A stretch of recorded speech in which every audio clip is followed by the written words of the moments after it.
O interior do Brasil já foi palco de casos que chocaram o país inteiro. Histórias que estamparam jornais, dominaram programas de televisão e mobilizaram investigações em várias regiões. Alguns desses acontecimentos tiveram repercussão nacional. Foram debatidos por especialistas, acompanhados pela imprensa e comentados por pessoas que nunca sequer estiveram nesses lugares. Não estamos falando de boatos ou versões distorcidas pelo tempo. São casos reais, com registros oficiais, testemunhas e arquivos públicos. Mesmo anos depois, esses casos continuam sendo lembrados, não porque foram resolvidos, mas porque deixaram perguntas que ninguém conseguiu responder. Neste vídeo, você vai conhecer alguns dos episódios mais macabros e misteriosos do interior do Brasil. Casos reais que ganharam repercussão nacional e seguem cercados de dúvidas. E o primeiro desses casos aconteceu em um lugar comum, mas o que veio depois não foi nada comum. Em 2014, o pequeno município de Caiçara, no norte do Rio Grande do Sul, foi palco de um caso que chamou a atenção da polícia e dos moradores. A cidade, com cerca de 5.000 habitantes, sempre foi tranquila, até que uma família que vivia em uma casa simples de madeira começou a ouvir batidas violentas nas paredes durante a noite. Acreditando que alguém estivesse rondando a residência, eles acionaram a polícia. O agente fez buscas ao redor da casa, conversou com vizinhos e não encontrou absolutamente ninguém que pudesse explicar os barulhos. Foi depois disso, com o policial ainda no local, que a situação tomou um rumo inexplicável. Pedras começaram a cair do céu, atingindo o telhado, o quintal e o interior da casa. Elas não eram arremessadas por ninguém, não vinham da rua e não rolavam pelo chão. As pedras simplesmente caíam e permaneciam onde atingiam, diante de todos que estavam ali. A intensidade foi tanta que todos precisaram se proteger para não se ferir. Nos dias seguintes, o fenômeno se repetiu. A polícia voltou outras vezes, vizinhos se aglomeraram e o caso ganhou repercussão nacional. Acreditando que o problema estivesse ligado à casa, a família foi retirada do local e levada para um colégio da cidade. O senhor encontrou naquele momento foi trazer a família do senhor Augusto até aqui. Mas as pedras voltaram a cair também ali, diante de várias testemunhas. Foi nesse momento que o medo se espalhou de vez. A imprensa chegou, grupos religiosos se ofereceram para ajudar e a cidade entrou em pânico. Nesse período, uma das filhas adolescentes passou a apresentar comportamentos extremos, como agressividade, força fora do normal e mudanças na voz, chegando a atacar o irmão mais novo. Desesperados, os pais aceitaram a ajuda de um exorcista, que realizou um ritual gravado, afirmando que havia uma entidade ligada à casa. Mas mesmo após o exorcismo, nada mudou. A virada só aconteceu quando investigadores paranormais ouviram a família sem intenção de exposição. Segundo eles, a origem dos fenômenos não estava na casa, mas na menina de 11 anos, acolhida pela família após uma ruptura familiar traumática. Em meio a estresse intenso e uma possível sensibilidade mediúnica, ela teria manifestado os fenômenos de forma inconsciente, o que explicaria por que as pedras seguiam a família onde quer que fosse. Com acompanhamento e orientação, os eventos cessaram. A família se mudou, a casa foi demolida e a vida seguiu. Até hoje, o caso de Caiçara divide opiniões e permanece como um dos episódios mais estranhos já registrados no interior do Brasil.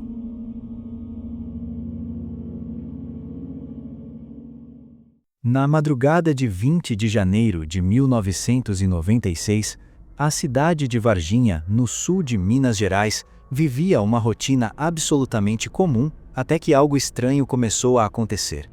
Por volta da 1 da manhã, um casal que morava em uma fazenda ouviu os animais agitados e, ao olhar pela janela, viu um objeto cinza voando baixo, soltando uma fumaça branca. O objeto descia lentamente, tinha o tamanho aproximado de um micro-ônibus e parecia perder altitude. Pouco tempo depois, um outro morador da região, que era piloto, também avistou o objeto e decidiu ir até o local onde ele aparentava ter caído. Mas, ao chegar lá, encontrou o exército e a polícia militar já isolando a área, com destroços metálicos no chão e ordens claras para que ninguém comentasse o que tinha visto. Horas depois, ainda na manhã do mesmo dia, novos relatos surgiram. Crianças de um bairro próximo disseram ter visto uma criatura estranha dentro de uma construção, descrita como algo que não parecia nem animal nem humano. Bombeiros foram acionados, testemunhas relataram sons de tiros e, segundo algumas versões, a criatura teria sido capturada e levada para uma unidade militar. A cidade começou a comentar, mas foi à tarde que o caso ganharia sua imagem mais famosa. 3 meninas, voltando da escola, decidiram pegar um atalho por um terreno baldio e afirmaram ter visto uma criatura pequena, de pele marrom, olhos grandes e vermelhos, corpo magro, cerca de 1 metro de altura e com chifres na cabeça. A polícia foi chamada, mas não encontrou a criatura, apenas marcas no chão e um cheiro estranho. Mesmo assim, a movimentação militar na cidade aumentou de forma considerada desproporcional pelos moradores. Hospitais tiveram áreas isoladas, funcionários relataram a chegada de algo coberto por um pano branco e militares passaram a controlar informações. O zoológico da cidade também entrou na história quando alguns animais foram encontrados mortos sem causa aparente, levantando a suspeita de que havia mais de uma criatura envolvida nos acontecimentos. O caso ficou ainda mais estranho quando surgiu a história de um policial que teria participado da captura de uma das criaturas e morreu poucos dias depois, vítima de uma infecção considerada rara pelos médicos. Segundo relatos, ele teria tido contato direto com a criatura sem qualquer proteção. O laudo da morte foi inconclusivo. O enterro ocorreu sem velório e familiares afirmaram que ele havia comentado estar envolvido em algo muito maior do que podia explicar. Ao mesmo tempo, começaram a surgir relatos de tentativas de suborno para que as meninas desmentissem o que tinham visto, além de versões oficiais afirmando que tudo não passava de um engano. Com o passar dos anos, o caso de Varginha se tornou um dos episódios mais investigados e debatidos da ufologia mundial. Existem teorias que falam em nave abatida, criaturas levadas para hospitais, universidades, bases militares e até para os Estados Unidos.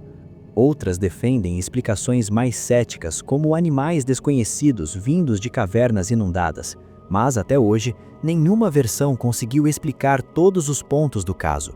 E é justamente essa falta de respostas definitivas que mantém o mistério de Varginha vivo até hoje. 30 anos depois, novos questionamentos reforçaram ainda mais o mistério de Varginha. Registros oficiais feitos no próprio dia 20 de janeiro de 1996 passaram a ser analisados com mais atenção, e o que foi encontrado levantou suspeitas. Boletins de ocorrência da polícia apresentam rasuras, correções com corretivo, renumerações e lacunas difíceis de ignorar. Por meio da Lei de Acesso à Informação, pesquisadores conseguiram cópias desses documentos e constataram que, embora apenas 9 boletins constem oficialmente, a numeração original indica que, ao menos, 19 registros simplesmente desapareceram. Além disso, há um vazio significativo nos horários da manhã, justamente no período em que os primeiros relatos e movimentações teriam ocorrido. Autoridades afirmam que as inconsistências podem ser resultado de falhas comuns em registros feitos à mão, mas para pesquisadores do caso, a pergunta permanece a mesma há 3 décadas. Por que documentos tão importantes estão incompletos ou ausentes justamente no dia mais crítico da história de Varginha?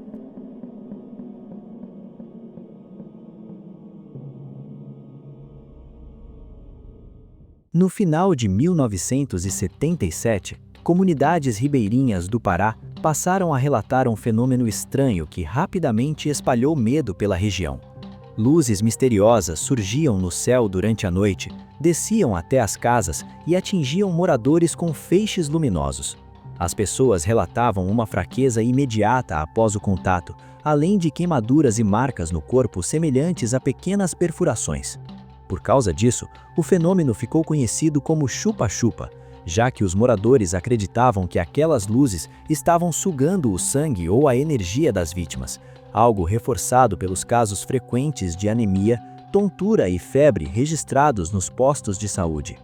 O pânico tomou conta das vilas. Muitas famílias passaram a fazer vigílias durante a noite, acendendo fogueiras, rezando, soltando fogos de artifício e até empunhando armas improvisadas para tentar espantar o que vinha do céu. Diante do desespero da população, o prefeito de Colares pediu ajuda às Forças Armadas. Foi então que a Aeronáutica iniciou uma investigação oficial chamada Operação Prato, comandada pelo capitão Uirangê de Holanda, com a missão de apurar os relatos de ataques, avistamentos e fenômenos aéreos não identificados. Durante cerca de 4 meses, militares da Força Aérea Brasileira percorreram vilas e cidades do litoral do Pará. Durante o dia, entrevistavam vítimas e testemunhas. Na noite, monitoravam o céu com câmeras, filmadoras, binóculos e equipamentos de observação. A operação reuniu um volume impressionante de material, incluindo centenas de fotografias, horas de filmagens e milhares de páginas de relatórios. Segundo os próprios militares, objetos voadores de grandes proporções foram vistos realizando manobras impossíveis para aeronaves convencionais, emitindo uma luz intensa que podia ser observada diretamente sem causar dor nos olhos. Apesar disso, a Operação Prato foi encerrada de forma repentina e cercada de sigilo. Anos depois, parte dos documentos foi liberada, mas as filmagens continuam sob sigilo eterno por decisão judicial, alegando questões de segurança nacional. O mistério aumentou quando o capitão Holanda, após conceder entrevistas revelando detalhes da missão, morreu em circunstâncias oficialmente tratadas como suicídio, levantando suspeitas até hoje. Para pesquisadores e ufólogos, a Operação Prato permanece como a maior investigação militar já realizada no Brasil sobre fenômenos inexplicáveis, e um caso que ainda deixa mais perguntas do que respostas. Depois de conhecer esses casos, fica difícil olhar para o interior do Brasil da mesma forma. Longe das grandes capitais, onde muita coisa nunca é registrada, existem histórias reais que desafiam qualquer explicação simples. Lugares pequenos, aparentemente tranquilos, que em algum momento se tornaram palco de acontecimentos bizarros, sobrenaturais ou simplesmente inexplicáveis. O que assusta não é apenas o que aconteceu, mas o fato de muitas dessas histórias nunca terem sido totalmente esclarecidas. Casos que mobilizaram polícia, militares, imprensa e especialistas, e ainda assim terminaram cheios de lacunas. No interior, a rotina segue normalmente, mas os mistérios parecem ficar presos ali, como se o lugar nunca tivesse conseguido se livrar do que aconteceu. Esses episódios mostram que o terror nem sempre vem de lugares distantes ou fictícios. Às vezes, ele está escondido em estradas de terra, casas simples, cidades pequenas e comunidades esquecidas. E talvez seja justamente isso que torna tudo ainda mais macabro.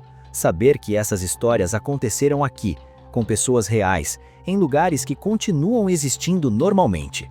E enquanto muitas respostas nunca chegam, uma coisa fica clara: o interior do Brasil guarda muito mais do que aparenta, e algumas perguntas simplesmente ficam no ar.